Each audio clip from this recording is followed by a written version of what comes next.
चलो डियर, तो देखो आप जानते हैं कि जो थर्मल है, आज हम थर्मल स्टार्ट करेंगे डियर।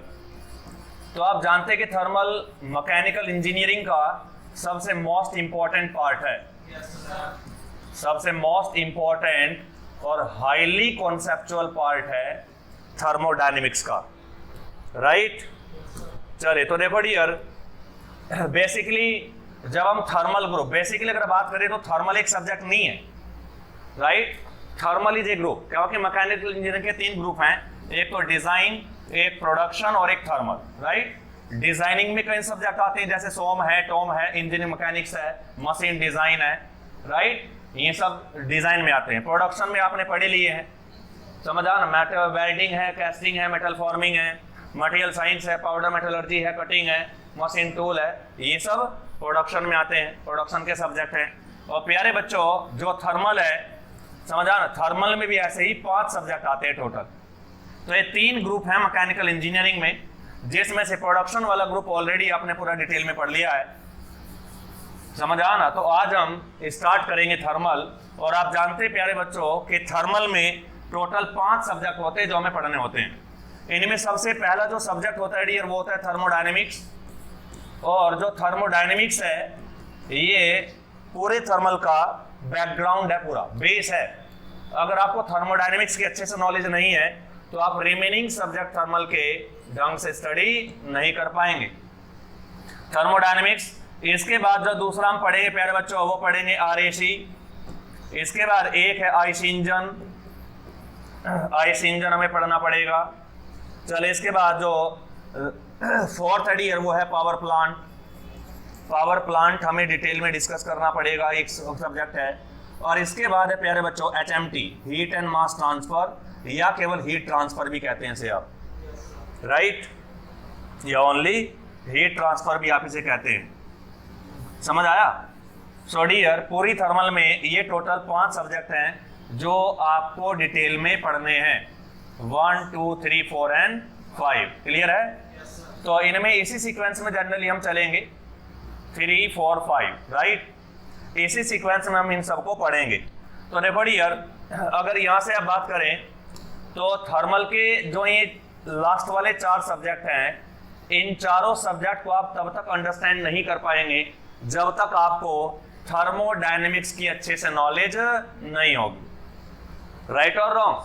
तो आपको थर्मोडायनेमिक्स को सबसे पहले डिटेल में अंडरस्टैंड करना है, क्योंकि जितने भी बेसिक फंडामेंटल है, सभी बेसिक फंडामेंटल थर्मोडायनेमिक्स में आने वाले, क्लियर है।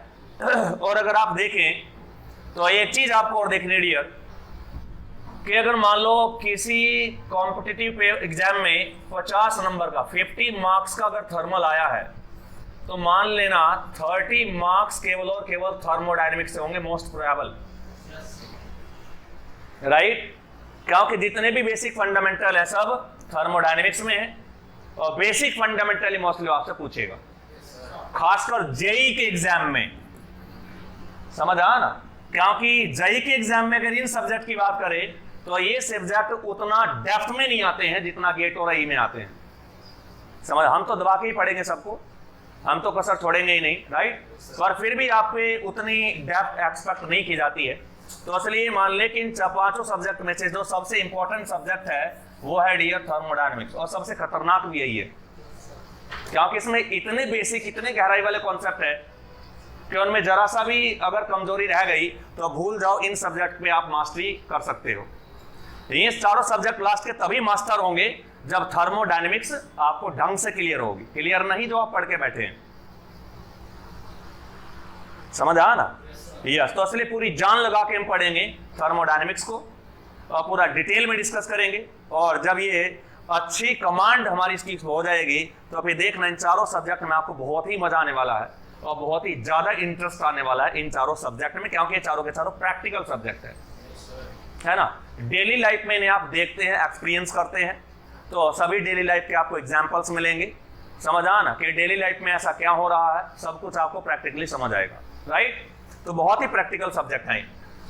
चलिए डियर, तो अब हम स्टार्ट करते हैं। सबसे पहला सब्जेक्ट थर्मोडायनेमिक्स, थर्मोडायनेमिक्स सबसे पहला सब्जेक्ट थर्मल का, थर्मोडायनेमिक्स। अब हम स्टार्ट करेंगे, राइट।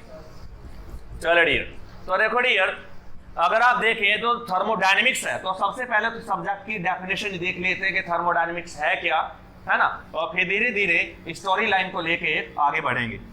तो देखो डियर, जो थर्मोडायनेमिक्स है, थर्मोडायनेमिक्स जो सब्जेक्ट है ये दो वर्ड से मिलकर बना है, एक तो थर्मो और एक डायनेमिक्स। तो दो वर्ड से मिलकर बना है, एक तो थर्मो और एक डायनेमिक्स, राइट। ये इन दो वर्ड से मिलकर बना हुआ है, थर्मो और डायनेमिक्स, राइट। अब देखो ये जो थर्मो है, थर्मो का मतलब होता है हीट और डायनेमिक्स का मतलब होता है इन मोशन, राइट। डायनेमिक्स का मतलब होता है इन मोशन, थर्मो का मतलब होता है हीट और डायनेमिक्स का मतलब होता है इन मोशन, राइट। इसका मतलब सब्जेक्ट कहीं ना कहीं अपने में खुद इशारा कर रहा है कि हीट इन मोशन। सब्जेक्ट का नाम ही अपने में इशारा कर रहा है कि हीट इन मोशन। इसका मतलब सर जी पूरे सब्जेक्ट में समझाना हम कुछ नहीं पढ़ने वाले, केवल यहाँ पर जो हीट है समझाना वो मूव करेगी और उसकी मोशन को ही हम स्टडी करने वाले हैं, राइट और रॉन्ग। परंतु सर जी अगर आप हीट की बात कर रहे हैं तो देखो हीट ऐसा नहीं है कि पहली बार आपने नाम सुना है ना, बहुत पहली बार भी इस नाम को आप सुन चुके होंगे। और हीट क्या प्यारे बच्चों, it is a form of energy, it is a form of energy, it is a form of energy. तो जो हीट है प्यारे बच्चों वह एक एनर्जी है। अगर इसका पूरा नाम आप लेंगे तो पूरा नाम लेंगे हीट एनर्जी। क्या नाम लेंगे? Heat energy. तो शॉर्ट में क्या बोल देंगे? हीट। तो heat is a form of energy. अब अगर ये एनर्जी है तो उसका मतलब गारंटी है सर जी इसका मात्रक जूल या किलो जूल होगा या mega joule, giga joule, right. चले तो जूल या किलो जूल इसका मात्रक होगा सर जी अगर ये एनर्जी है, राइट और रॉन्ग। तो एनर्जी कौन सी है समझ आना, हीट एनर्जी है ना कि केमिकल एनर्जी है, it is a heat energy, समझ आना। चलिए तो इसका मतलब सर जी थोड़ा सा इशारा हमें मिल गया कि इस पूरे सब्जेक्ट में हम कुछ नहीं, थर्मोडायनेमिक्स में मोस्टली हम बातें करने वाले हीट की, और यहाँ पर हीट हमेशा किसमें मिलेगी? In motion. हीट किसमें मिलेगी? इन मोशन, ऑलवेज, राइट और रॉन्ग। या किसी बर्तन के अंदर मिलेगी या किसी कंटेंट के अंदर मिलेगी, नेवर। कहां मिलेगी? हमेशा इन मोशन, राइट और रॉन्ग। चलिए देखो बेटा, पूरी थर्मोडायनेमिक्स को एक ही स्टोरी में डाल दूंगा मैं। एक हेडिंग आपने समझ लिया, अगला हेडिंग दिमाग में खुद आएगा, तीसरा हेडिंग दिमाग में खुद आएगा, पूरी एक स्टोरी है इसकी, है ना, सब सीक्वेंस में चलेगा, राइट। तो याद भी रहेगा, दिमाग में फंसेंगी भी चीजें, ऐसा नहीं कि बार बार रिवीजन करना पड़ेगा, चिंता ना करो आप, ये मेरी जिम्मेदारी है। तो it is a form of energy. तो इसका मतलब सर जी बताओ, जब पूरे सब्जेक्ट में केवल हीट ही मोशन में घूम रही है तो सबसे पहले तो आप हीट को ही डिस्कस करें। तो असली सर जी सब्जेक्ट ने हमें इशारा कर दिया कि सर जी सबसे पहले तो आप हीट को ही देख लो कि हीट जनरली है क्या। अगर हीट आपको डिटेल में समझ में आ जाती है तो सर जी मोशन को तो डिस्कस कर ही लेंगे। मोशन के बारे में तो 10वीं क्लास में हम पढ़ते आ रहे हैं, मोशन का मतलब गति, और गति है तो कोई वेलोसिटी, एक्सेलरेशन है, समझ आ ना। तो इसलिए सर जी सबसे पहले तो हम अब हेडिंग बनाते हैं हीट। तो सबसे पहले हम डिटेल में हीट को डिस्कस करेंगे। तो सबसे पहले हेडिंग हमारा बन चुका है हीट, राइट और रॉन्ग। अब देखते हैं सर जी के हीट क्या है, समझ आ ना, देखते हैं कि हीट क्या है। तो देखो सर जी, अब हीट की सबसे पहले डेफिनेशन देखो क्या है, समझ आ ना। तो पहले बाद में फिर करूंगा ऐसे, it is the transient, it is the transient form of energy, it is the transient form of energy, या फिर ऐसा कहें आप, और सिंप्लीफाई करके लिखता हूं, है ना। क्या हीट की डेफिनेशन आप में से कोई दे सकता है? Yes, the energy in the transient form, the energy in the transient form, in the transient form, because of temperature difference, because of temperature difference, the energy in the transient form because of temperature difference is called heat, is called heat energy, is called heat energy, and simply it is called heat, and simply it is called and simply it is called heat, right? देखो dear, ये है definition. अब जो ये definition है ये आपके किताबों वाली डेफिनेशन है, समझ आया ना? मोस्ट ऑफ द बुक्स में आपको यही मिलने वाली है। अब मुझे बिल्कुल उम्मीद है कि आप वो वाली बुक पढ़ी नहीं रहे होंगे, समझ आना, जहां वो मिलेगी जो मैं बताऊंगा, है या नहीं?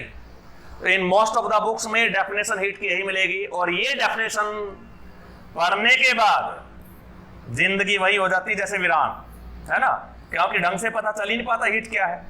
ये जो ऊपर डेफिनेशन लिखी है एक बड़ी एरर है, हीट के बारे में कभी भी आपको पूर्ण नॉलेज हो ही नहीं पाएगी, समझ आ ना? तो ये डेफिनेशन है, परंतु पहले से तो समझ ले, अभी तो ये समझ भी नहीं आई है, इसमें कमी क्या है वो तो दूर की बात है। तो देखो सर जी यहाँ पर क्या है, एक वर्ड आया यहाँ पे ट्रांजिएंट। तो सबसे पहले तो ट्रांजिएंट के बारे में जानो क्या है। ट्रांजिएंट का मतलब होता है इन मोशन, ट्रांजिएंट का मतलब होता है गतिमान, राइट? यानी in motion, having some velocity, right? तो ट्रांजिएंट का मतलब क्या है? गतिमान, फॉर्म मतलब रूप, गतिमान रूप में है, राइट? और किसकी वजह से? बिकॉज ऑफ टेम्परेचर डिफरेंस, समझ आ ना? चलिए अब सर जी जरा एक बेसिक सी बात समझो आप, समझ आ ना? अगर मैं इलेक्ट्रिकल एनर्जी की बात करूं, एक एग्जांपल लेते हैं। अगर मैं इलेक्ट्रिकल एनर्जी की बात करूं तो आप जानते हैं दुनिया में कभी भी चाहे किसी भी चीज का फ्लो हो, मोशन को मैं फ्लो भी तो बोल सकता हूं, जैसे एनर्जी फ्लो करती है, एनर्जी मूव करती है, फ्लो का मतलब मोशन है या नहीं? तो सर जी जो मोशन है, मोशन को मैं फ्लो भी बोल सकता हूं, फ्लो का मतलब भी मोशन ही होता है, बहना। और जब कोई चीज बहती है तो इसका मतलब वो भी मोशन में ही है, उसके पास भी कोई ना कोई वेलोसिटी है, राइट? तो मोशन को आप फ्लो भी कह सकते हैं, राइट? चलिए अब देखो यार, ध्यान रखना, दुनिया में चाहे किसी भी चीज का फ्लो हो, चाहे पानी का फ्लो हो, चाहे किसी गैस का फ्लो हो, राइट और रॉन्ग, चाहे इलेक्ट्रिकल एनर्जी का फ्लो हो और चाहे हीट एनर्जी का फ्लो हो। हीट एनर्जी का फ्लो मतलब हीट एनर्जी की मोशन, राइट? तो सर जी चाहे दुनिया में किसी भी चीज का फ्लो हो, समझ, फ्लो कभी भी अपने आप नहीं होता, समझा ना? फ्लो के पीछे हमेशा कोई ना कोई कारण होता है, समझ आया ना? जैसे मान लो अगर पानी फ्लो कर रहा है, अगर किसी पाइप में पानी फ्लो कर रहा है और मान लो पानी इधर से एंटर किया, इधर से एग्जिट किया, ये पाइप है, तो अगर इस पाइप के अंदर पानी फ्लो कर रहा है तो गारंटी प्यारे बच्चों, पानी का फ्लो हमेशा हाई प्रेशर से लो प्रेशर की तरफ होगा। अरे बोलो, यहाँ का प्रेशर 10 बार है, यहाँ का प्रेशर 5 बार है, 1 बार है, तो 10 बार से 5 बार की तरफ क्या फ्लो होगा। अगर यहाँ का भी प्रेशर 10 ही बार कर दो तो उधर भी प्रेशर इतना, इधर भी प्रेशर इतना, क्या पानी फ्लो कर पाएगा? तो दुनिया में चाहे लिक्विड हो या गैस, पानी हो, लिक्विड हो या गैस हो, जब भी किसी चीज पाइप के अंदर फ्लो होगा तो हमेशा हाई प्रेशर से लो प्रेशर की तरफ फ्लो होगा, राइट और रॉन्ग? तो इसका मतलब भी सर जी प्रेशर का डिफरेंस ही कारण बना है, समझा ना? पानी के फ्लो के लिए, तो पानी के फ्लो का भी कारण है या नहीं? From high pressure to low pressure. तो अगर यहाँ का प्रेशर हाई है, यहाँ का प्रेशर लो है, तो डिफरेंस कितना आ गया भाई? ये 10 बार है, मान लो 4 बार है, तो 10 बार से 4 बार की तरफ पानी फ्लो करेगा, तो डिफरेंस कितना है? 6 बार का डिफरेंस है। अगर ये भी 10 बार और आउटलेट का प्रेशर भी 10 बार, पाइप के इनलेट का प्रेशर भी 10 बार है, पाइप के आउटलेट का प्रेशर भी 10 बार है, तो डिफरेंस कितना है इनलेट आउटलेट के बीच में? 0 बार। तो अगर ये डिफरेंस 0 है तो कोई भी फ्लो होने वाला नहीं है, और अगर डिफरेंस 0 नहीं है तो गारंटी के साथ में फ्लो होगा ही होगा, और कोई ना कोई वेलोसिटी जरूर मिलेगी आपको पानी की, राइट और रॉन्ग? इसका मतलब जब पानी फ्लो कर रहा है, समझा, तो पानी के फ्लो के पीछे भी एक कारण है, और वो कारण क्या है? Temperature difference. दुनिया में कोई भी फ्लो बिना वजह नहीं होगा, हर एक फ्लो का कोई ना कोई कारण है।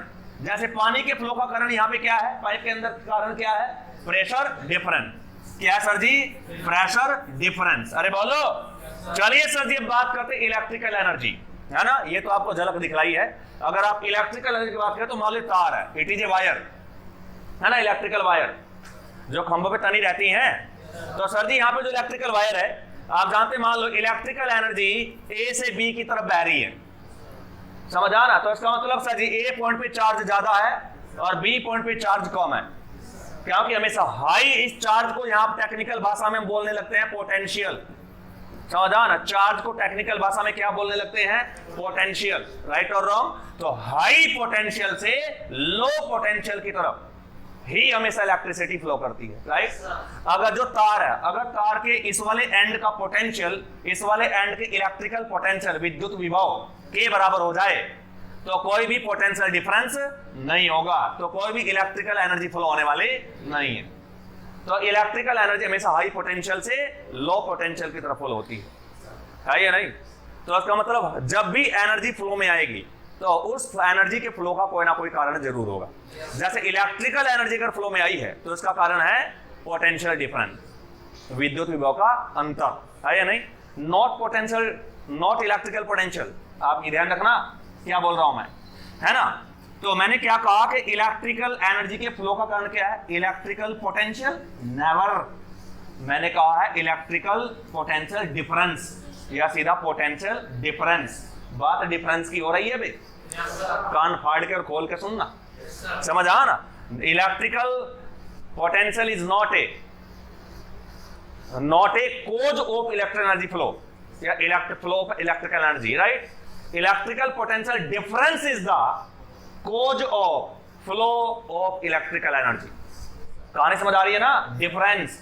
तो हाई पोटेंशियल से लो पोटेंशियल की तरफ ही हमेशा इलेक्ट्रिकल एनर्जी फ्लो होती है। तो सर जी चाहे तो कोई पानी हो, चाहे कोई गैस हो, क्या लिक्विड हो, समझ आ, या फिर कोई एनर्जी हो, जब भी वो फ्लो करेगी तो उसके पीछे कोई ना कोई कारण जरूर होगा, है ना। तो देखो सर जी इसका मतलब यानी जब भी गतिमान होगी तो उसकी गति में, फ्लो का मतलब गति, तो मोशन में अगर होगी तो उस मोशन के पीछे का कोई ना कोई कारण जरूर होगा। अरे है या नहीं। जैसे बाइक जब मोशन कर रही है तो उसके पीछे का कारण है इंजन के द्वारा लगा गया फोर्स। अरे है या नहीं। तो दुनिया में कोई भी हो, तो यहां पर हम बात करें एनर्जी की। तो हीट को कैसे डिफाइन किया जा रहा है कि सर हीट एक ऐसी एनर्जी है जो ट्रांजिएंट फॉर्म में होती है, यानी गतिमान अवस्था में होती है, और बिकॉज ऑफ टेम्परेचर डिफरेंस। गतिमान अवस्था में तो होती है परंतु किसके कारण, टेम्परेचर डिफरेंस के कारण। यानी जो एनर्जी टेम्परेचर डिफरेंस की वजह से, जो एनर्जी टेम्परेचर डिफरेंस की वजह से गति में आएगी उसे ही हीट कहा जाएगा, है या नहीं। अगर मान लो पोटेंशियल डिफरेंस की वजह से कोई एनर्जी गति में आ रही है, मोशन में आ रही है, तो उसे इलेक्ट्रिक एनर्जी कहा जाएगा, हीट एनर्जी नहीं कहा जाएगा। अरे बोलो यस। तो कहानी समझ आई या नहीं। चलिए, तो मोशन को हमने फ्लो बोल दिया। चलिए अब मान लो सपोज दैट आपके पास मान लो एक पत्थर है ना। सपोज दैट सर जी एक स्टोन है, क्या है ये स्टोन, ये एक स्टोन मान लिया मैंने, ये एक स्टोन है, पत्थर है, समझा ना। और मान लो एक दूसरा स्टोन ये है, एक दूसरा पत्थर ये है, ये दो पत्थर आजू बाजू रखे हुए हैं। और मान लो सपोज दैट ये तो धूप में रखा है और ये छांव में रखा है। अगर ये धूप में रखा है तो उसका मतलब इसका टेम्परेचर ज्यादा हो जाएगा, ये छांव में रखा है तो उसका टेम्परेचर कम हो जाएगा, राइट और रॉन्ग। चलिए, तो सर जी मैंने मान लिया सपोज दैट इसका जो टेम्परेचर है, समझा ना, मान लो वह 90 डिग्री सेंटीग्रेड है और इसका जो टेम्परेचर है सपोज दैट वह 35 डिग्री सेंटीग्रेड है। तो ये हाई टेम्परेचर पे है, लो टेम्परेचर पे, यानी ये गर्म है और ये ठंडा है, देसी भाषा में बोले तो, है या नहीं। ये गर्म है और ये ठंडा। तो असली सर जी अगर इन दोनों पत्थर को आप सटा के रख दें, आपस में एक दूसरे के कांटेक्ट में रख दें, तो कांटेक्ट में रखने के बाद क्या इधर समझा ना, जो ठंडे वाला पत्थर है थोड़ी देर बाद ये गर्म होना शुरू हो जाएगा। अगर ये गर्म होना शुरू हुआ है तो गारंटी है हीट एनर्जी इधर से, एनर्जी एक एनर्जी इस पत्थर से निकल के इसके अंदर गई है। यानी सर जी इसका टेम्परेचर तो बढ़ना शुरू हो जाएगा और इसका घटना शुरू हो जाएगा, और दोनों तब तक ये आपस में बैलेंसिंग करते रहेंगे जब तक दोनों के टेम्परेचर बराबर ना हो जाए, है या नहीं। और जब दोनों के टेम्परेचर बराबर हो जाएंगे उसे बोलेंगे इक्विलिब्रियम कंडीशन, क्योंकि दोनों के टेम्परेचर सेम हो गए, राइट और रॉन्ग। तो यहां से जरा खुद लॉजिक लगाओ कि इस वाले पत्थर से इस वाले पत्थर को गारंटी के साथ में कोई ना कोई एनर्जी जरूर ट्रांसफर हुई है। अगर एनर्जी ट्रांसफर ना होती, भाई ट्रांसफर का मतलब भी मोशन होता है, मैं ट्रांसफर कहूं, मोशन कहूं, फ्लो कहूं, इन सब का मतलब गतिमान। अरे बोलो, बिना मोशन के ट्रांसफर हो सकते हो आप यहां से यहां, या किसी भी चीज को ट्रांसफर कर सकते हो विदाउट मोशन, नेवर। तो ये सब मिलते जुलते वाला, मोशन कहो, फ्लो कहो, है ना, क्या ट्रांसफर कहो, ट्रांसफॉर्मेशन नहीं, वो अलग चीज है। ट्रांसफर और ट्रांसफॉर्मेशन है ना, एनर्जी का ट्रांसफर यानी यहां से वहां एनर्जी पहुंचा दी, एनर्जी का ट्रांसफॉर्मेशन इसका मतलब ये है कि आपने केमिकल एनर्जी को कन्वर्ट कर दिया हीट एनर्जी में, हीट एनर्जी को कन्वर्ट कर दिया मैकेनिकल एनर्जी में, तो कन्वर्ट करने को बोलते हैं ट्रांसफॉर्मेशन, है या नहीं। और तो ये दोनों ही वर्ड फ्रीक्वेंटली यहां पे देखने को मिले।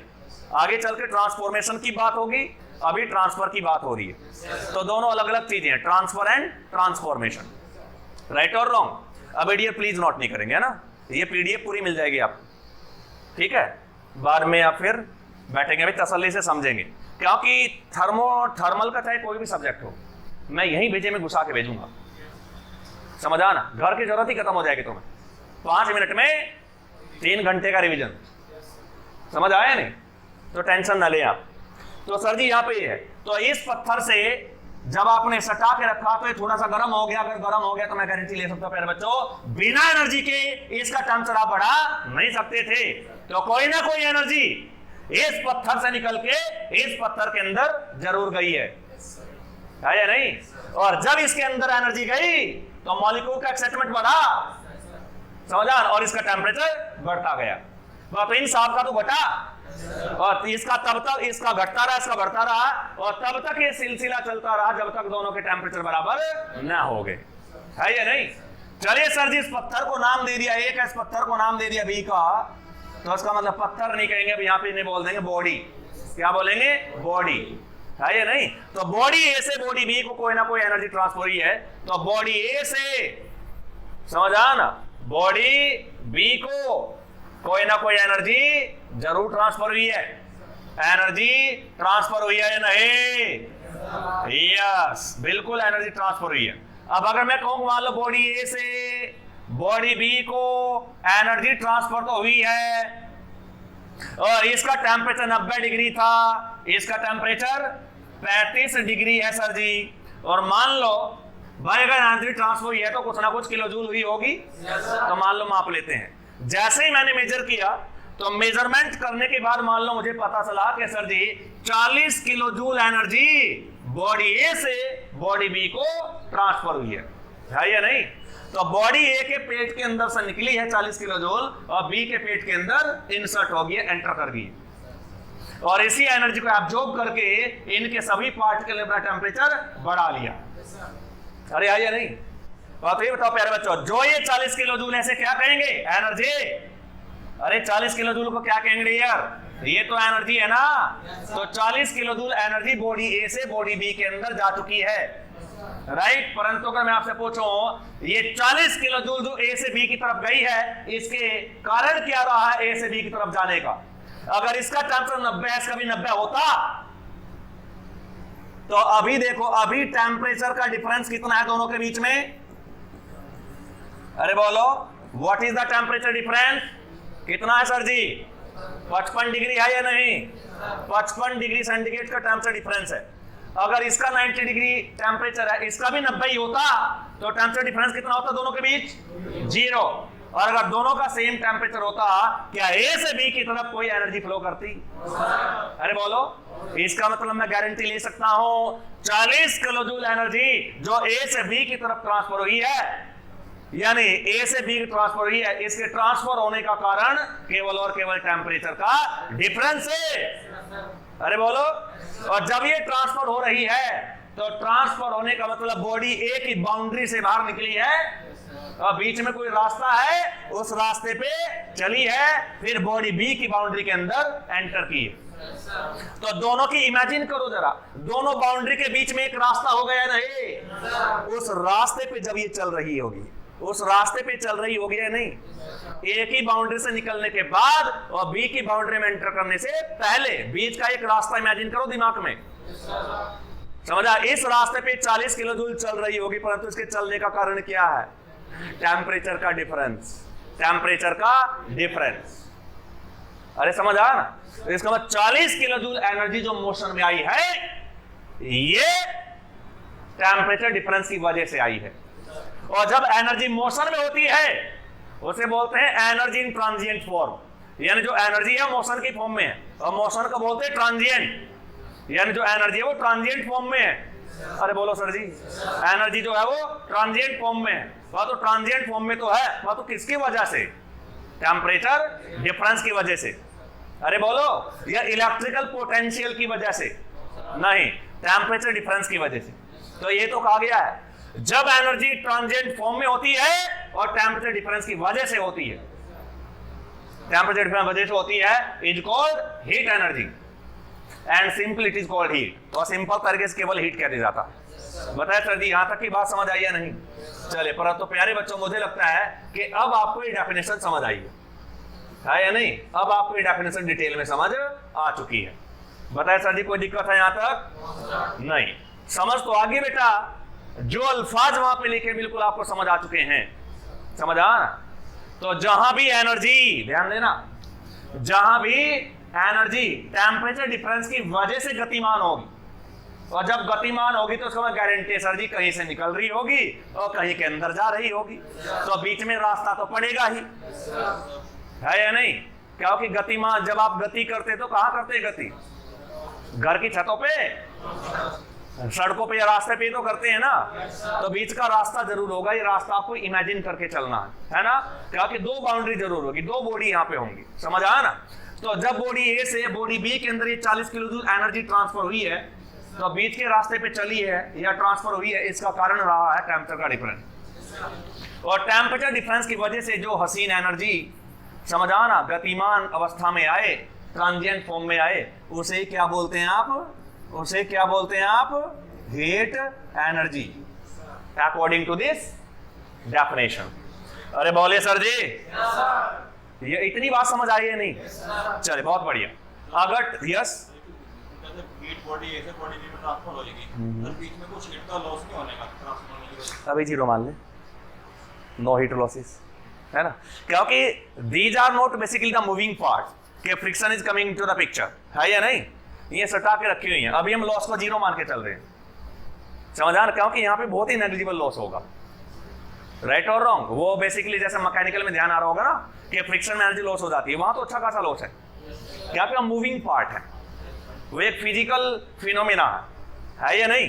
तो यहाँ पे भी ये मान लें, हम आइडियली पढ़ रहे हैं कि कोई भी एनर्जी लॉस नहीं है, कोई थर्मोडायनेमिक्स में कोई भी एनर्जी लॉस नहीं है। एजम्पशन लेके चलेंगे आगे, ये भी तो स्टार्ट होने दो यार, समझ आ? अभी तो स्पीड में आई भी नहीं है, राइट? सब चलेंगे। तो यहाँ पर क्या मान रहे हैं सर जी हम? और बेटा अगर एनर्जी लॉस भी होगी तो फाइल करेंगे हम, कहाँ गई? इंजीनियर है, अधूरा नहीं छोड़ने वाले। लॉस हुई तो कितने किलो जूल ही? अभी हमने लॉस क्या मान लिया? जीरो। और जनरली यहाँ पे लॉस है भी नहीं, ऐसा हीट का कोई लॉस जनरली यहाँ पे है भी नहीं है, राइट और रॉन्ग? जहां होगा हम देखेंगे। तो हमने भी यहाँ पे पूरा क्या मान लिया? No energy loss, no heat loss, right? चलिए, तो ए से जितनी निकली है सब बी के अंदर गई है, हमने मान लिया, राइट? अरे बोलो। चलिए, तो सर जी यहाँ पर जरा अब ये 55 डिग्री का टेम्परेचर डिफरेंस की वजह से आई है, परंतु अगर देखो प्यारे बच्चों, तो अभी तक ये डेफिनेशन पूरी सेटिस्फाई हो चुकी है। और ये डेफिनेशन केवल इतनी डिमांड कर रही है कि अगर टेम्परेचर डिफरेंस की वजह से कोई एनर्जी ट्रांजिएंट फॉर्म में होगी, मोशन की फॉर्म में होगी, तो उसे हीट कहा जाएगा या हीट एनर्जी कहा जाएगा, है या नहीं? यस। परंतु माय डियर, ये डेफिनेशन समझ आ ना, आपको डिटेल में समझ आ चुकी है। अब जरा ध्यान दीजिएगा कि मान लो सपोज दैट एक ये पत्थर है सर जी, ये क्या है? एक स्टोन है, एक बॉडी है। अब इसे बॉडी बोलेंगे, है या नहीं? और मान लो सपोज दैट कहानी कुछ ऐसी थी कि ये बेचारा कहीं एटमॉस्फेयर में पड़ा है और इसका जो नीचे वाला हिस्सा है ये तो धरती के अंदर है और ऊपर वाला हिस्सा थोड़ा सा ऊपर खुला हुआ है। तो जब सनलाइट आएगी, यानी जब धूप निकलेगी, समझ, दोपहर में, कड़ी दोपहर में, तो धूप में जब ऊपर वाले हिस्से पे ही सनलाइट पड़ेगी, अरे बोलो, ये सनलाइट नीचे से घुस के जाएगी यहां, बोलो। तो असली सर्दी होगा क्या? जो सनलाइट है, समझा ना, जो सनलाइट है, सनलाइट यहां से आएगी ऊपर से, सनलाइट यानी सूरज की किरणें ऊपर से आएंगी ना सर जी, तो इसका ऊपर वाला हिस्सा गर्म हो जाएगा या नहीं? तो सनलाइट आने का मतलब है कि ऊपर वाला हिस्सा क्या हो जाएगा? ऊपर वाला हिस्सा क्या हो जाएगा? गर्म, और नीचे वाला हिस्सा ठंडा। अरे बोलो, तो अगर ऊपर वाला हिस्सा गर्म है और नीचे वाला हिस्सा ठंडा है, समझ आ रहा, तो इसका मतलब सर जी ऊपर वाले हिस्से का टेम्परेचर लगभग ज्यादा होगा। तो मान लिया सर जी 40 डिग्री सेंटीग्रेड चला गया, कड़ी दोपहरी है, तो बॉटम वाला हिस्सा तो धरती के अंदर धसा हुआ है, तो थोड़ा कम ही टेम्परेचर होगा। तो नीचे वाले हिस्से का टेम्परेचर सर मान लिया सब 30 डिग्री है, समझ आ ना। तो इस बॉडी का ये वाला हिस्सा गर्म और नीचे वाला हिस्सा, तो क्या ऊपर वाले हिस्से से नीचे वाले हिस्से की तरफ कोई ना कोई एनर्जी ट्रांसफर होगी, और समझ आ ना, कोई ना कोई एनर्जी ट्रांसफर होगी। और चलो मैंने मान लिया 5 किलो जूल एनर्जी ट्रांसफर हुई है। कितना? 5 किलो जूल एनर्जी ट्रांसफर हुई है या नहीं? तो ये 5 किलो जूल जो एनर्जी है ये ट्रांसफर हुई है, तो उसका मतलब मोशन में है। तो किसकी वजह से? Temperature difference. अगर इसका भी नीचे वाले हिस्से का भी 40 डिग्री टेम्परेचर होता तो ऊपर से नीचे की तरफ हीट ट्रांसफर हो पाती, एनर्जी ट्रांसफर हो पाती नहीं। तो इसका मतलब जो ये 5 किलो जूल एनर्जी है, समझ आना, ये ट्रांसफर हुई है तो केवल और केवल टेम्परेचर डिफरेंस की वजह से। तो इस 5 किलो जूल को भी आप क्या कहेंगे प्यारे बच्चों, जरा बताइए। इस 5 किलो जूल को क्या कहा जाएगा? कौन सी एनर्जी? Chemical energy. क्या कहा जाएगा बच्चों? हाँ, इस 5 किलो जूल को कहा जाएगा व्हाट? Heat energy. ये 5 किलो जूल एनर्जी कौन सी एनर्जी कहा जाएगा? Heat energy. कहानी समझ आई? यस। तो बस प्यारे बच्चों, ये डेफिनेशन आपको यहीं पे धोखा देती। समझ आया नहीं? थर्मल में बहुत झमेले हैं बे। जो किताब तुम पढ़ के बैठे हो ना, खैर तुम्हारी तो बात ही नहीं कर, तुम तो हिंदी पढ़ के बैठे हो जिसमें महारर मिलेंगी आप। मैं स्टैंडर्ड बुकों की बात कर रहा हूं, समझा? उन बुकों घुटने टेक जाती है कॉन्सेप्ट के सामने। जब अब आप सॉल्व करते हो ना, आपको तब पता चलता है क्या सही है और क्या गलत। वो भी एस के गेट के है ना, हाईली लॉजिकल। तब समझ आता है कि असल हिस्ट्री क्या है। किताब ले गए सर जी, देखना बिल्कुल यही लिखा है, आंसर सही है, फिर गलत क्या निकाला उसने, है ना। अब देखना, मैंने कहा 90% किताबों में यही डेफिनेशन है, बस समझ आना। तो इसे क्या बोल दिया आपने? हीट बोल दिया। अब देखो एक छोटी सी बात अभी मैं आपको बताऊंगा। यहां पर समझ आना, जो बॉडी है, समझ आना, यहां पर जो बॉडी है, थर्मोडायनेमिक्स में जो भी बॉडी होगी, अभी ध्यान रखना बस, नॉर्मली थर्मोडायनेमिक्स में जो भी बॉडी होगी, समझ आना, उस बॉडी को टेक्निकल भाषा में, थर्मल की भाषा में थर्मोडायनेमिक सिस्टम कहा जाएगा। क्या कहा जाएगा? Thermodynamic system. आगे चल के मैं हेडिंग लूंगा पर बच्चों थर्मोडायनेमिक सिस्टम, तो वहां पूरा डिटेल में पढ़ोगे, आप चिंता ना करो। थर्मोडायनेमिक सिस्टम कहा जाएगा। यानी जिस भी चीज पे आप फोकस कर रहे हो, भाई बॉडी उठा के लाए हो तो फोकस बॉडी पे है, बॉडी के ऊपर और नीचे वाले हिस्से पे है। तो बॉडी जो आपके सामने रखी है, आपका पूरा ध्यान इसी पे है। तो थर्मोडायनेमिक्स में जिस भी चीज के ऊपर ध्यान केंद्रित करते हैं आप, उसी चीज को टेक्निकल भाषा में थर्मोडायनेमिक सिस्टम कहा जाता है। तो अभी थोड़ा ये ध्यान रखो, समझ आना, कि जो भी बॉडी हम ले रहे हैं, पूरी थर्मोडायनेमिक जितनी भी बॉडी हम लेंगे, वो सभी बॉडी थर्मोडायनेमिक सिस्टम कहलाएंगे। ये सिस्टम है या नहीं?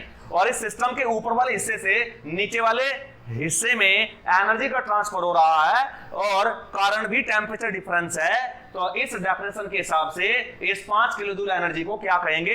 केमिकल एनर्जी या हीट एनर्जी? बिल्कुल डेफिनेशन सेटिस्फाई हो रही है नहीं यहाँ पे? यस।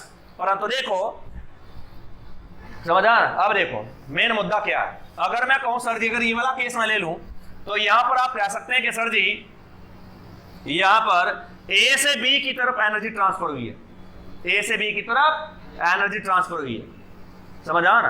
बॉडी ए की बाउंड्री से, तो यहां बॉडी 2 है, यानी यहां सिस्टम 2 है, सिस्टम ए और सिस्टम बी, या बॉडी ए और बॉडी बी।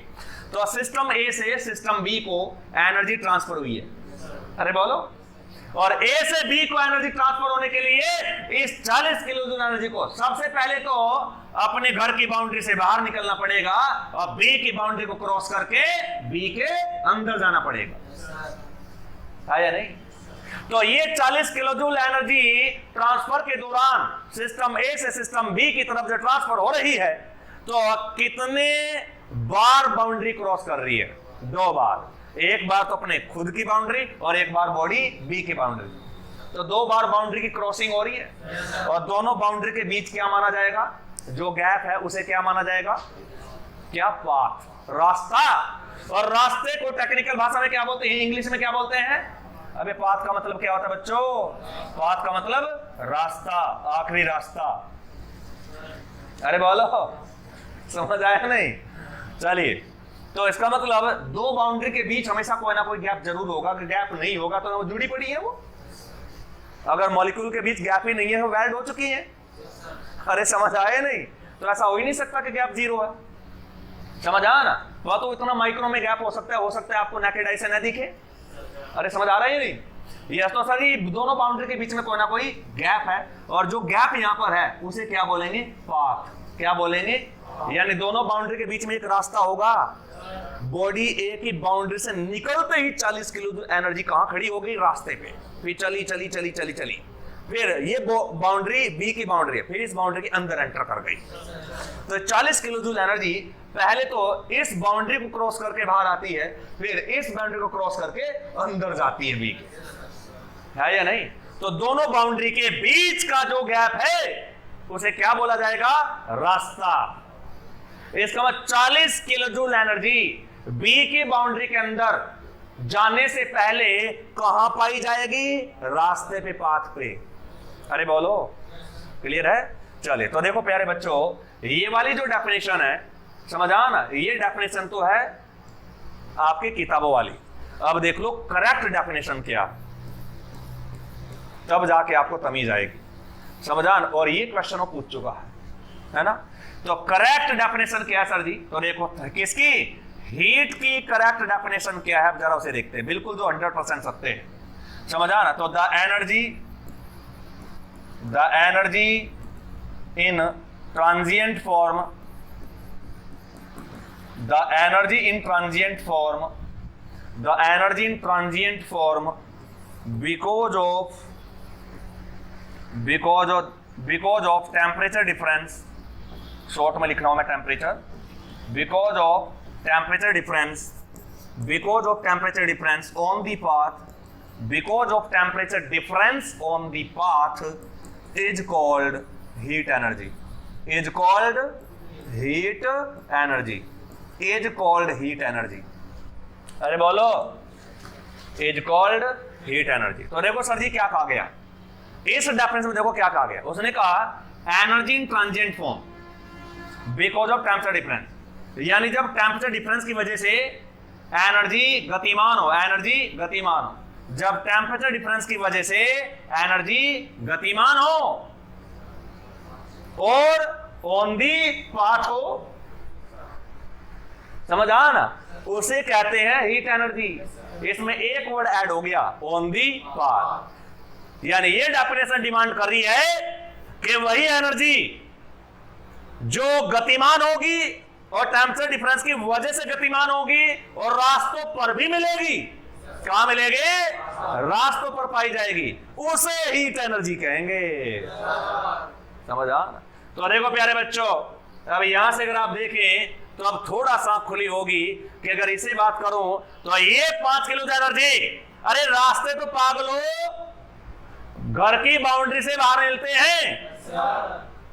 समझ आ ना? देखो अगर मान लो जैसे कि छोटे छोटे बच्चे होते हैं, है या नहीं, अपने घर में पकड़म पकड़ा खेलने लगते हैं, तो अपनी घर की बाउंड्री के अंदर पकड़म पकड़ा खेल रहे हैं। तो घर की बाउंड्री के अंदर जो जगह होती है उसमें आप गतिमान तो हो सकते हैं, पर तो उस जगह को कभी रास्ता नहीं कह सकते कि मेरे तो घर में रास्ता है, फिर वो घर ही नहीं है। अरे बोलो, तो ध्यान रखना, बाउंड्री के अंदर, घर की बाउंड्री के अंदर कभी सड़क नहीं होगी। समझ आया ना? तो सिस्टम की बाउंड्री के अंदर, सिस्टम की बाउंड्री के जिस भी बॉडी पे आपने फोकस किया, बॉडी सिस्टम है, और सिस्टम की बाउंड्री के अंदर कभी भी रास्ता नहीं होगा। समझा? रही ऐसे ही काम हो रहा है कि अपने घर में एनर्जी पकड़म पकड़ाई खेल रही है। यानी अगर मैं यहां पे बात करूं तो ये एनर्जी, समझ आ ना, एनर्जी ऊपर वाले हिस्से से नीचे वाले हिस्से को ट्रांसफर तो हो रही है, और ट्रांसफर होने का कारण टेम्परेचर डिफरेंस भी है, परंतु बस ये चल भी रही है और टेम्परेचर डिफरेंस की वजह से चल रही है, परंतु पाथ पर नहीं है, बाउंड्री के अंदर है। और एनर्जी को ट्रांसफर होने के लिए, पाथ पे आने के लिए बाउंड्री को क्रॉस करना जरूरी है, और एक एक नहीं, दो दो जगह, सिंगल ट्रांसफर में 2 जगह। दो सिस्टम जरूर होंगे यहाँ पे, कहीं से निकली है तो कहीं तो जा रही होगी। अरे बोलो, तो कहानी समझ आई है ना? तो एनर्जी ट्रांसफर होने के लिए एनर्जी पाथ पे मिलेगी तभी जब अपनी घर की बाउंड्री से बाहर निकलेगी, क्योंकि रास्ते बाउंड्री से बाहर होते हैं। अब ये बताओ, क्या इस एनर्जी को आप ऑन दी पाथ कह सकते हैं? नहीं, क्योंकि एनर्जी अपनी बाउंड्री से बाहर निकली है, बाउंड्री को क्रॉस की नहीं है।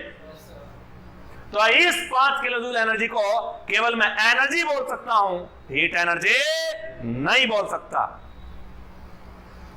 समझ आ ना? तो this is the energy transfer because of temperature difference, it is not a particular heat. इसे मैं पर्टिकुलर हीट का नाम नहीं दे सकता हूं। बताइए, कहानी समझ आई है नहीं? तो सर जी हीट में 3 कंडीशन है, इसका मतलब। अब देखो सर जी, एक बेहतरीन सा नाम देने वाला हूं मैं हीट को, राइट और wrong, it is not A heat energy. समझ आ ना? तो सर जी फिर इसे क्या कहेंगे आप? This is the energy transfer, this is only cold energy. और अच्छा बोलो तो एनर्जी ट्रांसफर 5 किलो जूल क्या है? Energy transfer from the top region to bottom region, from upper region to lower region, है ना? तो एनर्जी ट्रांसफर कहेंगे से हम। It is only the energy transfer because of temperature difference. बताइए प्यारे बच्चों, यहां तक की बात आपको समझ आई है नहीं? समझ आ? अब ये बात बताइए आप मुझे, क्लियर है?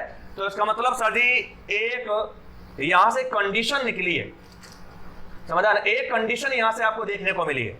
अब दिमाग कुछ ऐसा काम कर रहा होगा कि हीट एनर्जी हमेशा आपको रास्तों पर मिलेगी, है या नहीं? बाउंड्री के अंदर घुसी तो कोई रास्ता नहीं है। तो ध्यान रखना, ये 40 किलो जूल क्या है? जब रास्ते पे मिलेगी तो क्या बोलेंगे इसे? Heat energy. परंतु जब ये समझा ना, थोड़े टाइम पहले यही 40 किलो जूल एनर्जी बी के पेट के अंदर थी। तो जब ये 40 किलो जूल बी के अंदर थी तो केवल इसे एनर्जी कहा जाएगा, इसे हीट एनर्जी नहीं कहा जाएगा। जब ये निकल के थोड़े टाइम बाद बी के पेट के अंदर चली जाएगी, तो जब बी की बाउंड्री के अंदर चली जाएगी तो हम इस 40 किलो जूल को केवल एनर्जी कहेंगे, हीट एनर्जी नहीं कहेंगे। कोई ये नहीं कहेगा कि सिस्टम बी के अंदर 40 किलो जूल एनर्जी स्टोर हो चुकी है, ये सेंटेंस ही गलत है। 40 किलो जूल एनर्जी स्टोर हुई है कहें, 40 kilo joule heat energy store हुई है ये ना कहें आप। समझ आना? क्योंकि बाउंड्री के अंदर कोई हीट का नाम आता ही नहीं है, ये तो स्टोर हुई है, ये तो बेचारा चल रहा था, तो बी कैटेगरी से तभी से हीट ना बोल सके आप। अरे आइए नहीं? तो डिमांड समझ आ रही है आपको डेफिनेशन की? अरे बोलो, डिमांड समझ आ रही है? तो सर जी हीट में सबसे मजेदार जो पॉइंट आया वो कौन सा आया है? ट्रांजिएंट फॉर्म, टेम्परेचर डिफरेंस ना। सबसे मजेदार पॉइंट कौन सा आया है? ऑन द पाथ, जो झमेला कर सकता था। बेटा प्लीज आप नोट ना करें भैया ना, अपनी बंद कर ले और कमर सीधी करके बैठ जाए। समझ आ ना? आपको नोट करने की जरूरत नहीं पड़ेगी, समझ आ ना? और थर्मल का मेरा सजेशन है पीडीएफ के सीधा जीरोक्स निकलवाना, और जीरोक्स निकल धड़ाक से रिवाइज करना चालू करो, नहीं तो मेरी मेहनत खराब है जो मैं एक्स्ट्रा मेहनत कर रहा हूँ यहाँ पे। 10 मिनट की जगह 15 मिनट इसलिए दे रहा हूँ मैं, समझ आ ना? सीधा जीरोक्स निकलवाना इनकी और फाइल में लगाते रहना और धड़ाधड़ रिविजन रिविजन एंड रिविजन, समझ आ ना? यस। तो थर्मल में स्पेशली तो कहानी समझ आई ना? तो हीट में सबसे इंपॉर्टेंट लाइन कौन सी है डेफिनेशन में? ऑन दी पाथ, जो कहानी गड़बड़ कर सकती थी, समझ आ ना? और यही से हीट को यही से हीट को एक नाम मिला, पाथ फंक्शन। क्या नाम मिला? Path function. इसलिए हीट को पाथ फंक्शन कहा जाता है, क्योंकि ये पाथ पे मिलती है, ये रास्ते पे मिलती है। अरे बोलो। और प्यारे बच्चों बहुत बार ये क्वेश्चन पूछा गया है। अब यहाँ पे पाथ फंक्शन इसे हमने कहा है, आगे चल के कुछ चीजें भी आएंगी जिन्हें हम पॉइंट फंक्शन कहेंगे, जिन्हें क्या कहेंगे? Point function. अरे आया नहीं? ये तो एक चीज यहां से इशारा करके चलता हूं, समझा ना? इसका मतलब सर जी यहाँ पे तुमने क्या, ये 40 किलो जूल एनर्जी, इसी 40 किलो जूल को तो पाथ फंक्शन कहा तुमने। जब ये बीच रास्ते पे है तो हीट एनर्जी है, और हीट एनर्जी एक पाथ फंक्शन है। क्या पाथ पे मिलती है? पाथ इसकी आन बान शान है। तो सर जी यहीं से ही मैं हीट एनर्जी को एक नया नाम देता हूं, समझा ना? यहीं से जो हीट एनर्जी या फिर सीधा हीट बोल दूं यार, यहीं से हीट को एक नया नाम दिया करता हूं मैं, और इसका नया नाम होता है मेरे हिसाब से मुसाफिर। क्या नाम होता है? और मुसाफिर रास्तों पे मिलते हैं। अरे बोलो, घरों में नहीं। समझ आ ना? मुसाफिर रास्तों पे मिलते हैं, घरों में नहीं। मुसाफिर राहगीर, राह पे चलने वाला।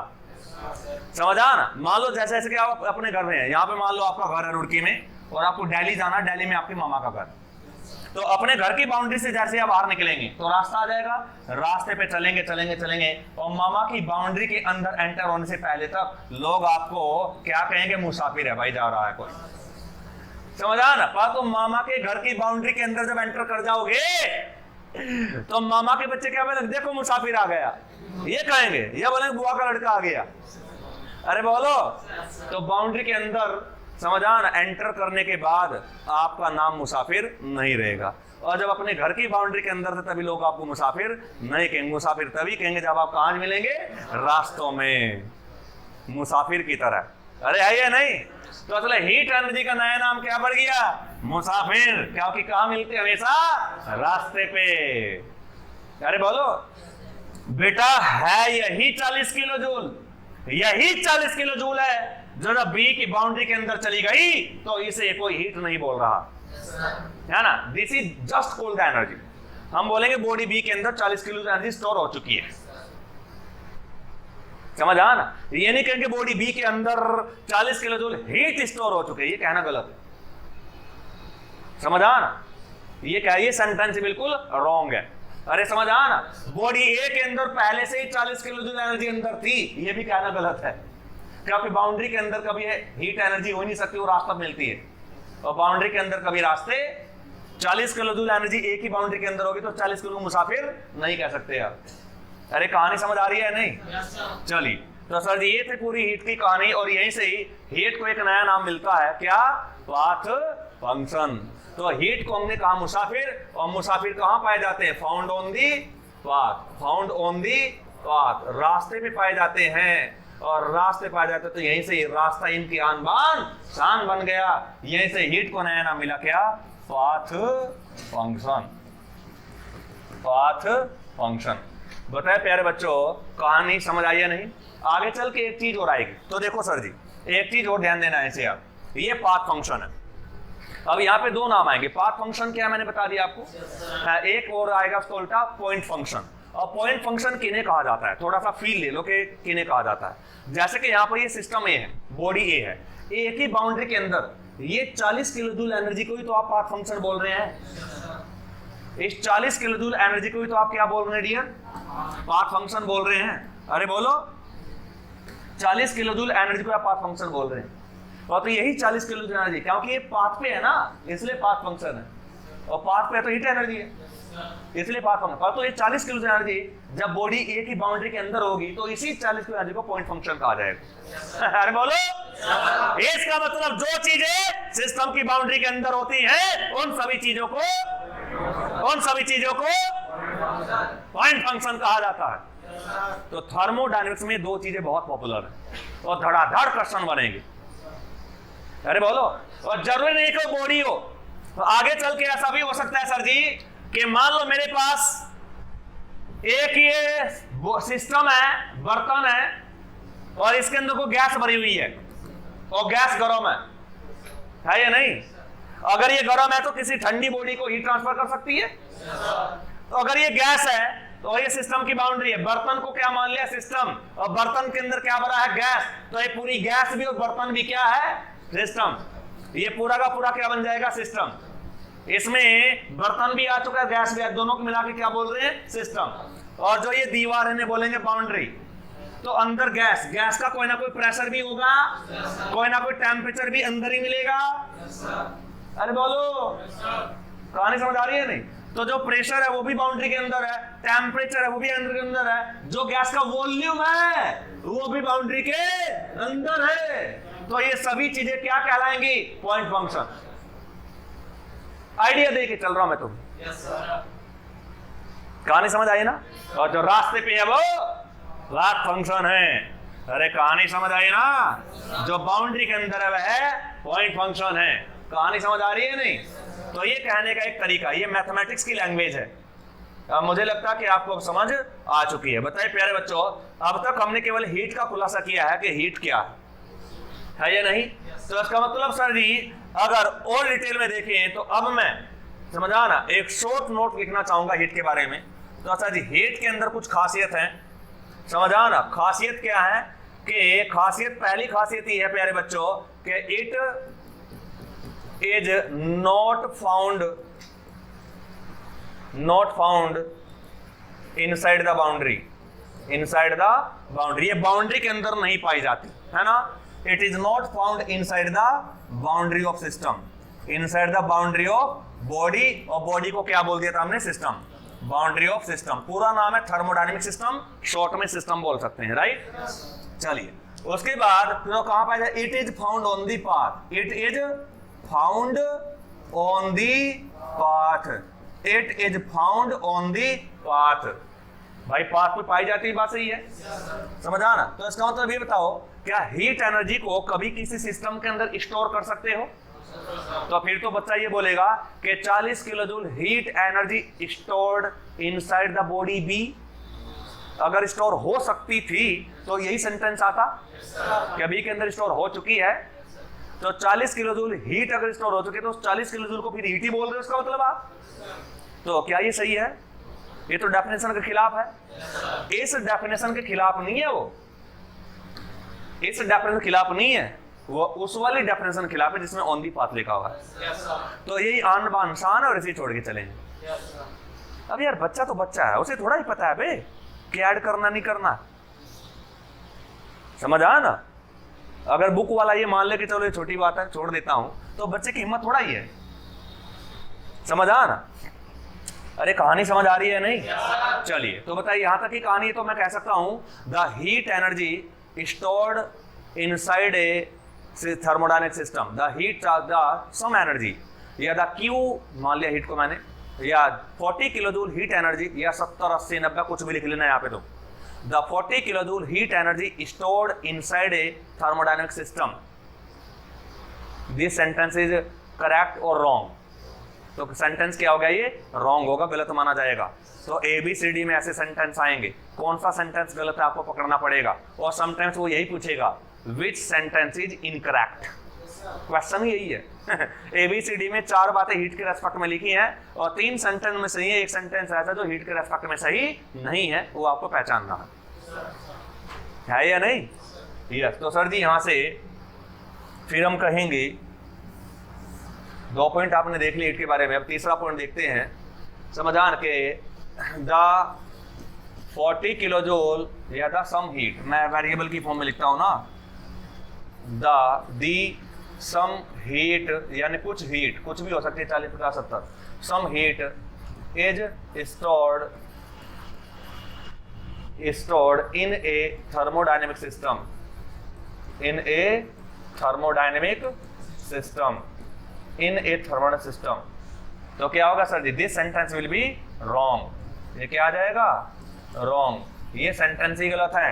हाँ, क्या हो कि हीट एनर्जी रास्तों पे मिलती है, वो किसी बॉडी के अंदर स्टोर नहीं होती है, फिर उसे एनर्जी बोलने लगते हैं। एनर्जी स्टोर हुई है, बिल्कुल बढ़िया। हीट की जगह the some energy is stored in a thermal system, ये बिल्कुल सही है या नहीं?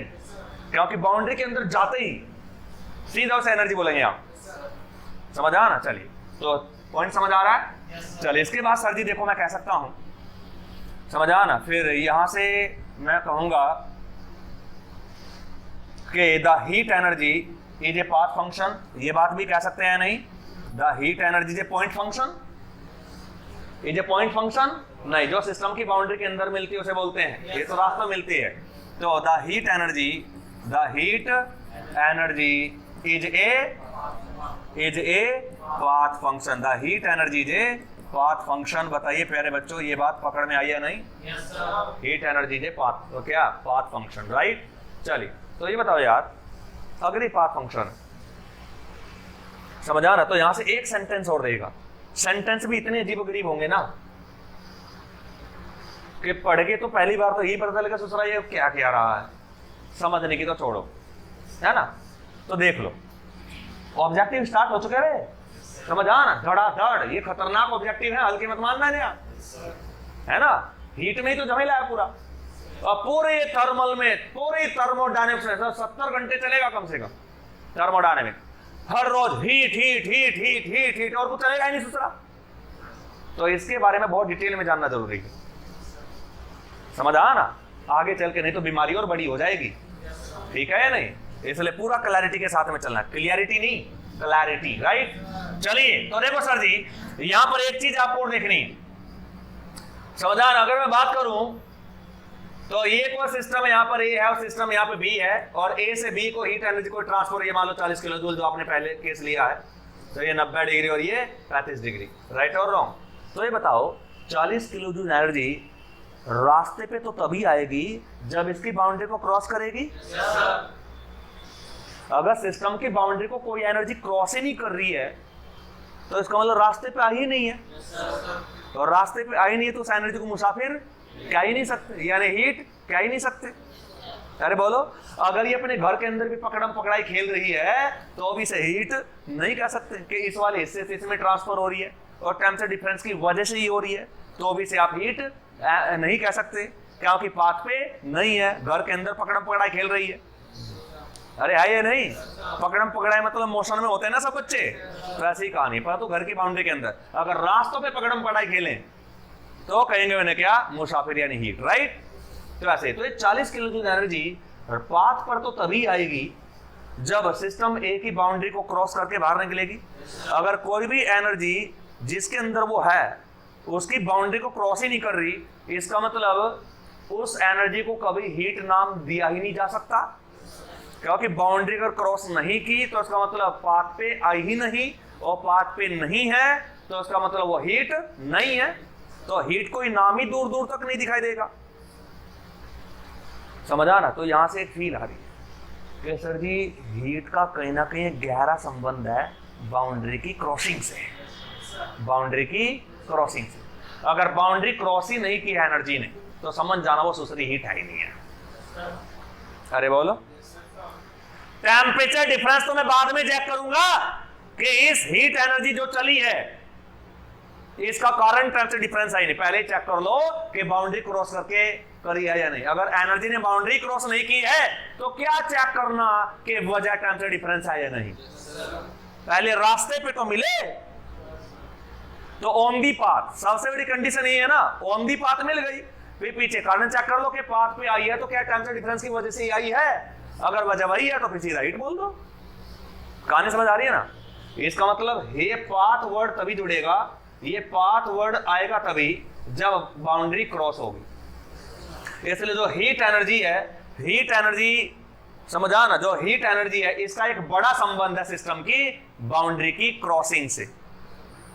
समझा ना? या बोल दो सिस्टम की बाउंड्री से, है ना? हीट एनर्जी हमेशा बाउंड्री को क्रॉस करती है।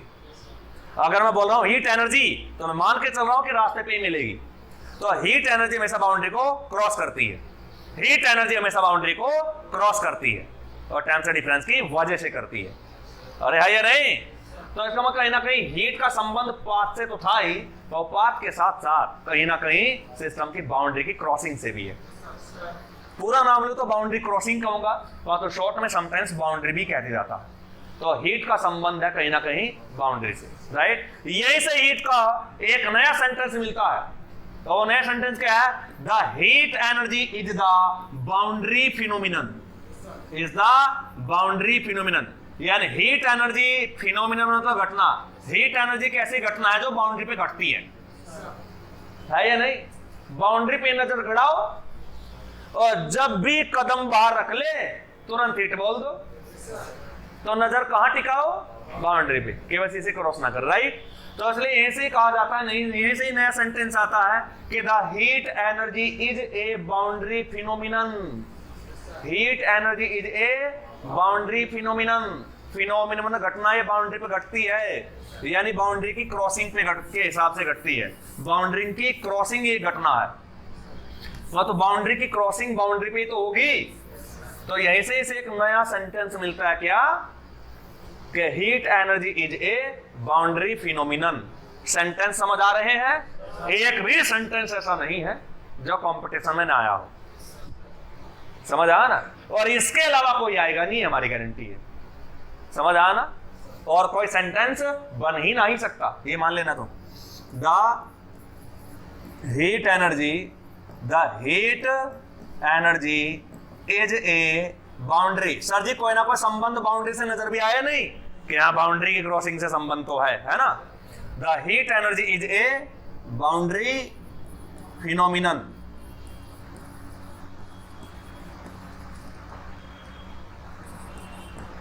Is a boundary phenomenon. अरे बोलो sir ji, is a boundary phenomenon.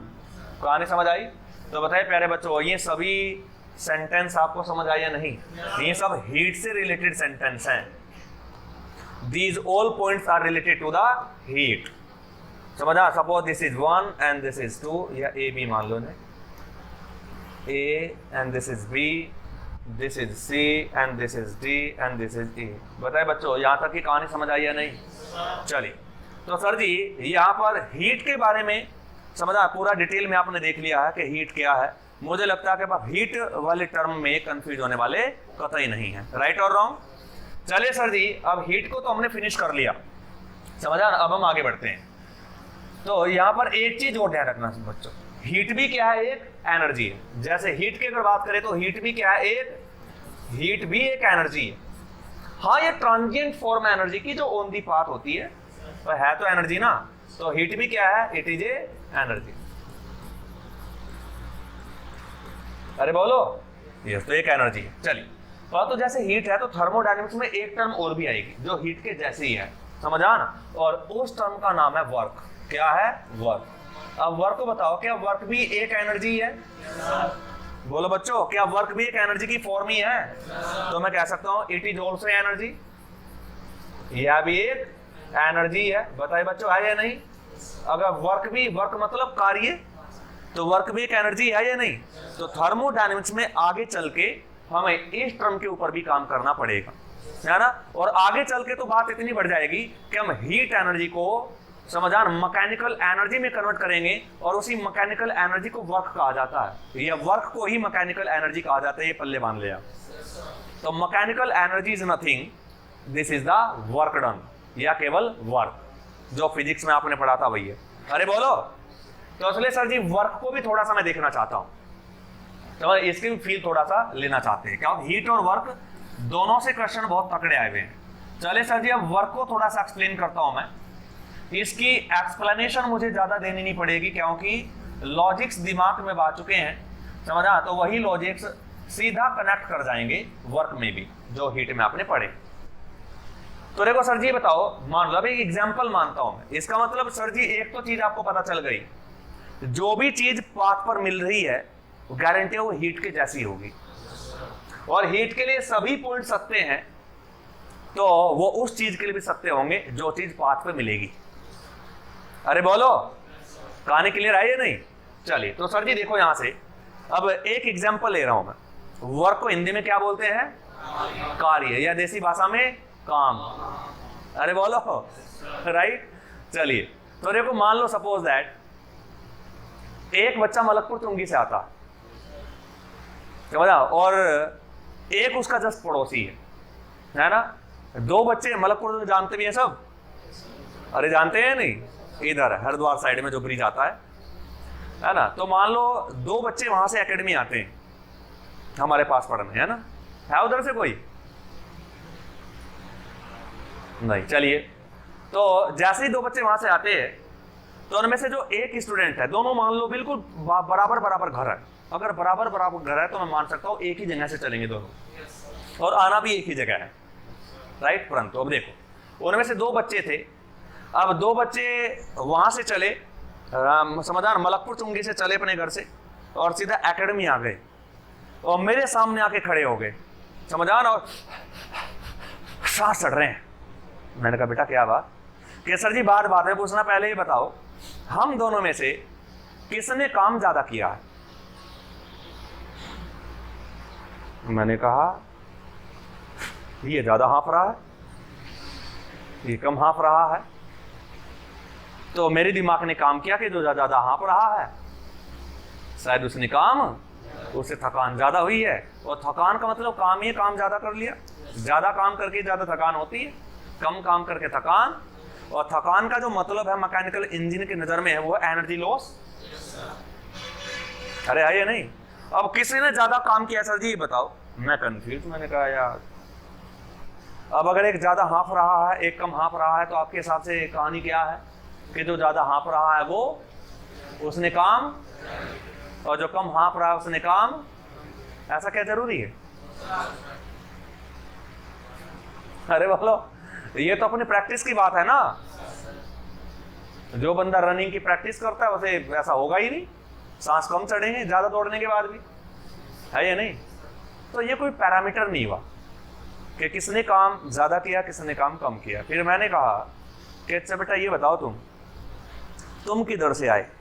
ना सर जी मैं तो इधर पहाड़ी बाजार में को सीधा घूम के आया हूं, एकदम पहाड़ी मारे सीधा निकल आया, वो सीधा रास्ता है।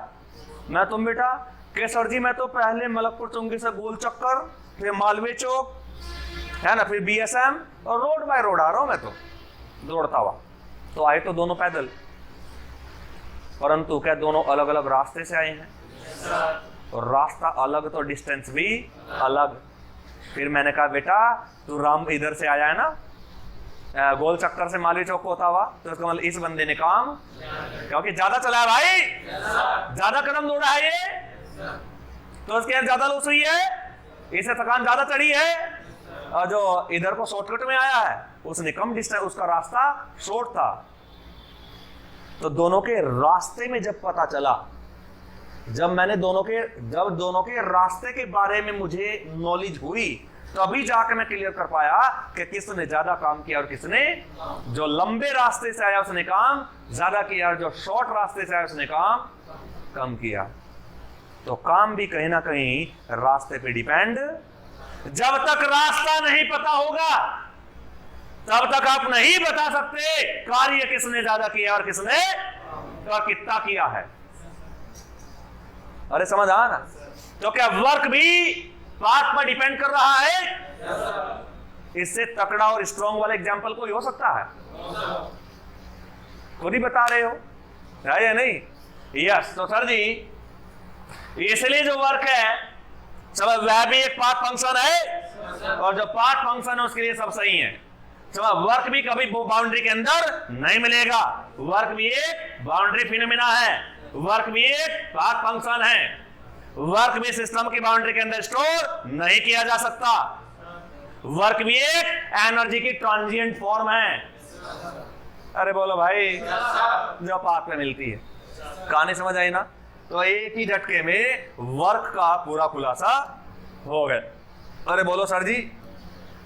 चलिए डियर, तो अब जरा लिखते हैं। तो वर्क के बारे में कुछ हसीन पॉइंट है जो उन्हें मेंशन कर रहे हैं। तो सबसे पहला, वर्क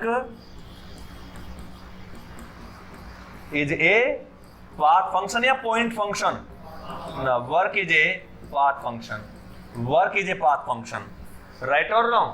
चले सर जी। इसके बाद work is a path function, यहां से work can not be stored in the thermodynamic system, in the thermodynamic system. भाई स्टोर करने को मतलब बाउंड्री के अंदर, है ना, अपने आप फीलिंग आ जाती है कि बाउंड्री के अंदर। Can not be stored in the thermodynamic system, in the thermodynamic system. बताइए सर जी, कहानी समझ आई या नहीं? चलिए, तो फिर यहां से देखो क्या बोल सकता हूं कि वर्क, समझ आ रहा? फिर यहां से work is a boundary phenomenon. भाई पाथ फंक्शन है तो बाउंड्री क्रॉसिंग जरूरी है। Work is a boundary phenomenon, work is a boundary phenomenon. बताया सर जी, पॉइंट पकड़ में आ रहे हैं नहीं? यस। ये इनका काम कुछ नहीं आगे चल के, और यहाँ के ये पूछे बहुत जा रहे हैं, नहीं तो जरूरत कुछ नहीं पड़ेगी इनकी। हमें तो वर्क का फॉर्मूला चाहिए बस, और कुछ नहीं। वहां तो ये पॉइंट पूछे जा रहे हैं, तो ये बेसिक आपको पता होने चाहिए। Work is a boundary phenomenon. बताइए कहानी समझ आई है नहीं? चलिए, अब सर जी देखो, अब यहां से एक चीज और समझा, इसी एग्जाम्पल में आपको एक बेहतरीन चीज और नजर आएगी। चलो खैर एक पॉइंट और लिख देता हूं मैं कि वर्क जो भी पाथ पे है, तो पाथ पे हमेशा मुसाफिर मिलते हैं, उसका काम होता है चलना, और जो चीज चल रही है वो ट्रांजिएंट फॉर्म है, एनर्जी की ट्रांजिएंट फॉर्म, है ना। तो work is a transient form of the energy, work is a transient form of the energy. बताए बच्चों, कहानी समझ आई या नहीं? चलिए, अब यहां से एक इंपॉर्टेंट चीज है प्यारे बच्चों, एक पॉइंट वो यहां भी ऐड करूंगा मैं,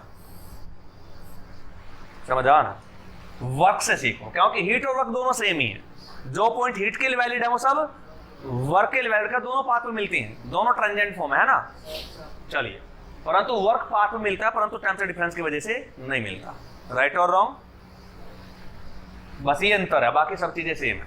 तो जरा एक वो बताओ यार, वो दो बच्चे जो मेरे पास आए, उन्होंने पूछा सर जी किसने ज्यादा काम किया, हम में से किसने कम काम किया, जरा बताओ, है ना? तो अभी एट प्रेजेंट वो कहाँ है? महावीर एकेडमी। तो लोकेशन मैं जानता हूँ। मैंने कहा अच्छा ये बताओ, अगर केवल इतनी बात हो मुझे बताते। मैंने कहा ये बताओ तुम कौन से रास्ते से है? उसने कहा सर जी मैं मालवीय चौक वाले रास्ते से आया हूँ। इसने कहा मैं पहाड़ी मार्केट वाले रास्ते से आया हूँ। तो रास्ते तो बता दिए, तो अब भी मैं कंक्लूड नहीं कर सकता कि वर्क किसने ज्यादा किया है किसने कम किया। क्यों? क्योंकि अभी उन्होंने ये नहीं बताया कि हम दोनों चले कहाँ से हैं। क्या पता समझा ना, मालवीय चौक को जो होता आ रहा है वो गोल चक्कर पे ही रहता हो, और ये भाई साहब जो इधर को आ रहे हैं ये हरिद्वार से आ रहे हो, है या नहीं? तो इसलिए रास्ता ही केवल बताने से काम नहीं चलेगा, ये भी बताना पता चलेगा कि वो बंदे भूतकाल में कहां से चले थे जो आज यहाँ खड़े हैं। यानी पास्ट हिस्ट्री क्या थी, भूतकाल में कहां थे। उन्होंने कहा जी एक ही पॉइंट से चले हैं, तो कहानी आसान हो गई। रास्ते की लंबाई तो तभी माप पाओगे जब ये बताएगा कि वहां से चला हूं मैं।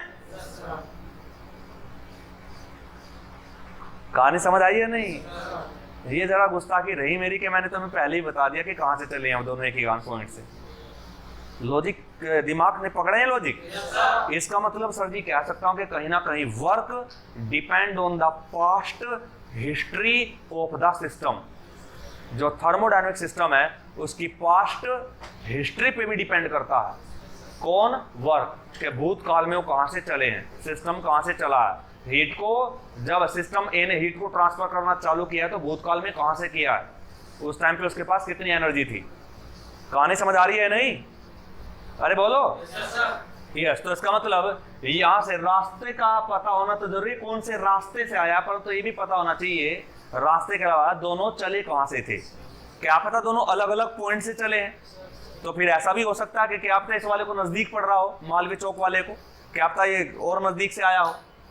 अरे है या नहीं? यस। तो इसका मतलब कहीं ना कहीं हम ये कह सकते हैं कि work depends upon the past history of the, बच्चों को बोल दिया system, of the system. Thermodynamics में जिस भी चीज की बात करोगे उस चीज को टेक्निकल भाषा में सिस्टम कह दिया जाएगा। बताया सर जी, कहानी समझ आई है नहीं? ये बहुत खतरनाक पॉइंट है बेटा, धज्जियां उड़ जाती है बच्चों की, समझ भी नहीं आता सोच रहा है क्या ये। समझ आ ना? और धड़ाधड़ ये पॉइंट पूछे गए, समझ आ ना? सर जी वर्क है तो हीट के लिए भी वैलिड है, तो बिल्कुल यहां भी लिखेंगे हीट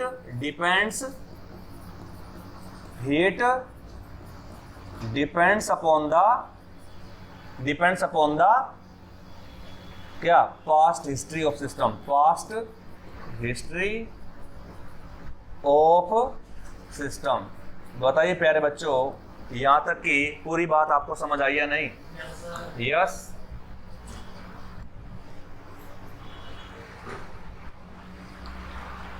बताइए, यहां तक की पूरी कहानी क्लियर है?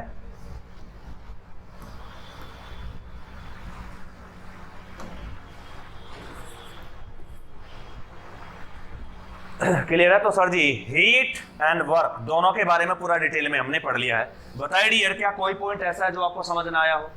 समझ, कम से कम 10 बेहतरीन, 10 से भी ज्यादा तो बेहतरीन ऑब्जेक्टिव क्वेश्चन यहां से बन चुके हैं, राइट और रॉन्ग, जो धड़ाधड़ कंपटीशन में आए हुए हैं। समझ आया नहीं?